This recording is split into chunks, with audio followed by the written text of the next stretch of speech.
483 histoires cachées vêtues d'une chemise blanche avec un nœud et d'une robe beige, la magicienne fixa son regard sur l'ouragan menaçant qui comblait le fossé entre le ciel et la terre.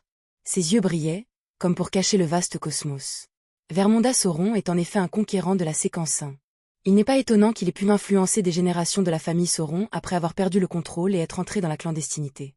Il n'est pas étonnant que la famille Sauron, autrefois une lignée royale, ait rapidement décliné, réfléchit le magicien en soupirant. Justice, curieuse, a demandé.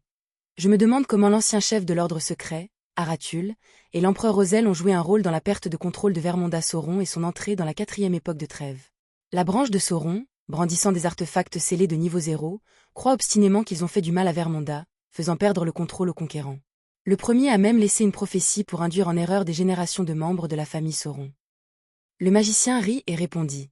D'après les informations recueillies par Lumian et mes recherches sur le sceau, le problème au plus profond du labyrinthe souterrain du château du Cygne Rouge ne semble pas être quelque chose que Zarathul ou l'empereur Ozel pourraient créer. Seul un démoniste météo et un conquérant peuvent raisonner anormalement avec la 4e époque de Trêve jour après jour, créant des changements dangereux dans les endroits correspondants. Zarathul et l'empereur Ozel ont probablement exploité les problèmes que le château du Cygne Rouge et Vermonda Sauron avaient déjà. Pendant qu'elle parlait, la titulaire de la carte arcane majeure du Tarot Club a détourné son regard de l'ouragan qui balayait le monde et s'est concentrée sur la 4e époque de Trêve, voilée dans un fin brouillard gris. La lumière des étoiles dans ses yeux est restée, comme si elle cherchait quelque chose pour identifier sa prochaine cible. Elle ne s'est pas arrêtée brusquement et n'a pas engagé la conversation à un moment crucial. La justice acquiesça et remarqua. Si c'était moi, je ne m'aventurerais pas plus loin dans Trêve après être devenu un ange pour minimiser l'influence anormale que la clandestinité pourrait avoir sur moi. Vermonda Sauron a ignoré les dangers cachés et est resté au château du Cygne Rouge pendant une période prolongée. Il devait avoir un fort désir pour quelque chose dans la 4e époque de Trêve. La famille Sauron n'a-t-elle pas construit le palais de l'érable blanc à l'extérieur de Trêve? Auparavant, la famille royale de Vermonda y résidait et revenait rarement à Trêve. Le magicien a évoqué le fait que la famille Sauron était consciente du problème avant d'ajouter. Arathul a probablement joué un rôle important dans la situation de Vermonda Sauron. Comme vous le savez, il est un archange de la voix des voyants. Sans son aide, il n'aurait pas été facile pour Vermonda Sauron, même en tant que conquérant, de créer une fuite dans le sceau. Il est entré dans la 4e époque de Trêve après avoir perdu le contrôle. À l'époque, les effets du sceau n'étaient pas aussi puissants que ceux de Vermonda Sauron. C'était le cas il y a quelques années. Aucune modification n'était nécessaire.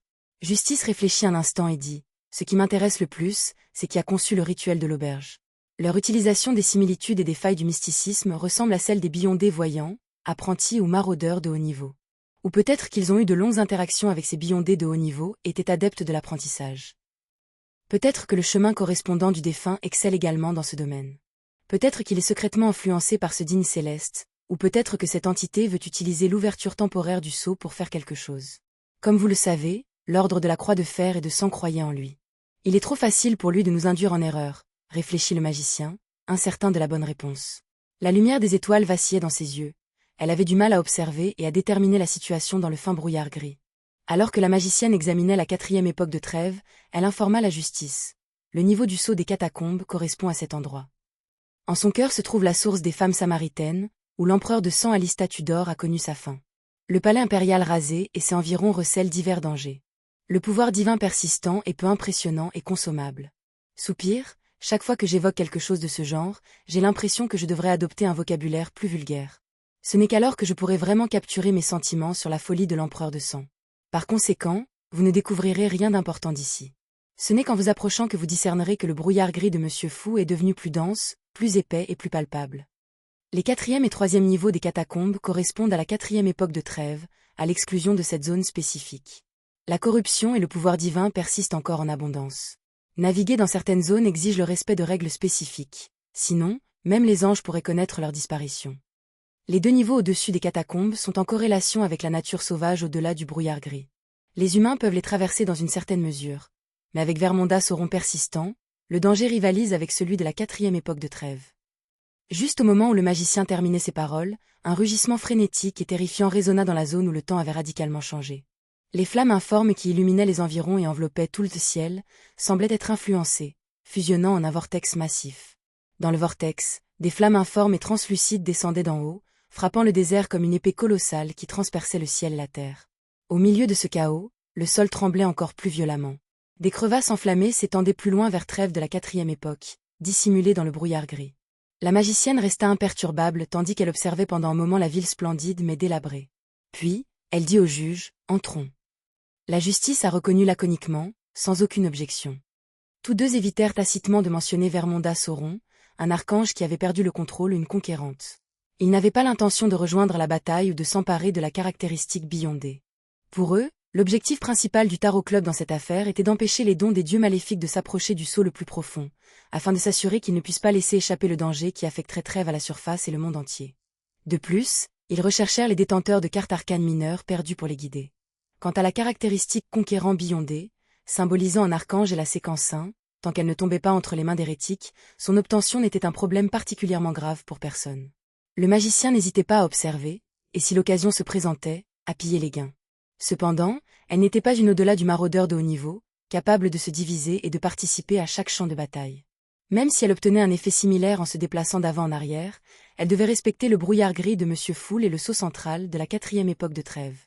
Des restrictions correspondantes étaient sans aucun doute en place. La lumière des étoiles s'est épanouie et le magicien et la justice ont disparu. Le mince brouillard gris enveloppant Trèves de la 4e époque ondulait.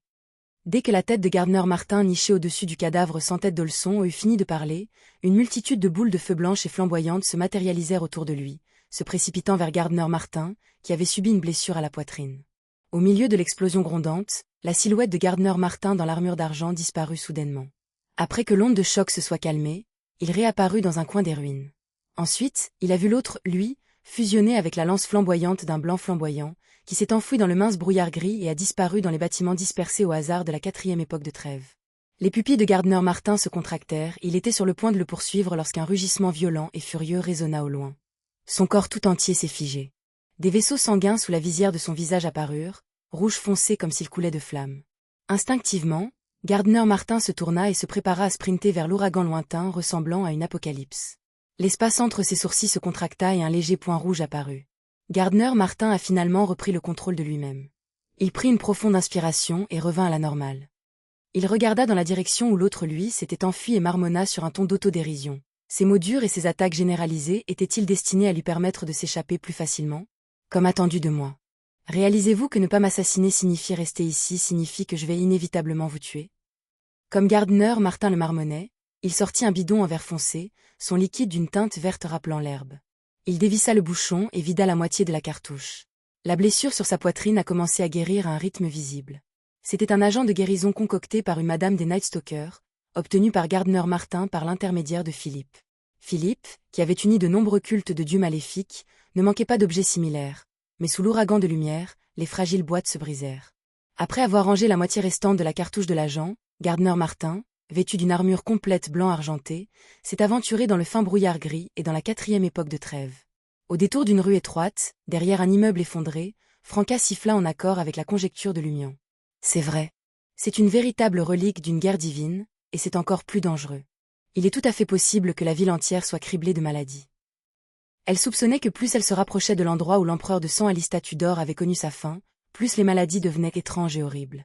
Certains semblaient avoir germé à partir de cadavres en décomposition de divinités. En ignorant les Beyondés de basse séquence dont les corps ne différaient pas fondamentalement de ceux des humains ordinaires, même les saints et les anges succomberaient probablement à la maladie et périraient. Franca fit une pause un instant avant de suggérer à Jenna. « Pourquoi ne donnez-vous pas la figurine noire à Anthony pour qu'il la garde? Il pourrait être dangereux pour vous de la tenir. Et il peut utiliser cet objet pour créer sa propre substitution de miroir, augmentant ainsi ses chances de survie. » Franca ne pouvait s'empêcher de penser que ce n'était pas une sage décision pour une démone féminine comme Jenna de posséder une figurine de démon primordiale, qu'il s'agisse de l'article authentique ou de la version miroir.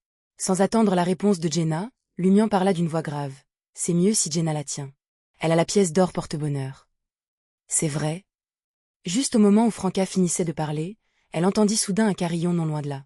Cela ressemblait à la cloche d'un vélo, mais elle était plus claire et sonnait plus longtemps.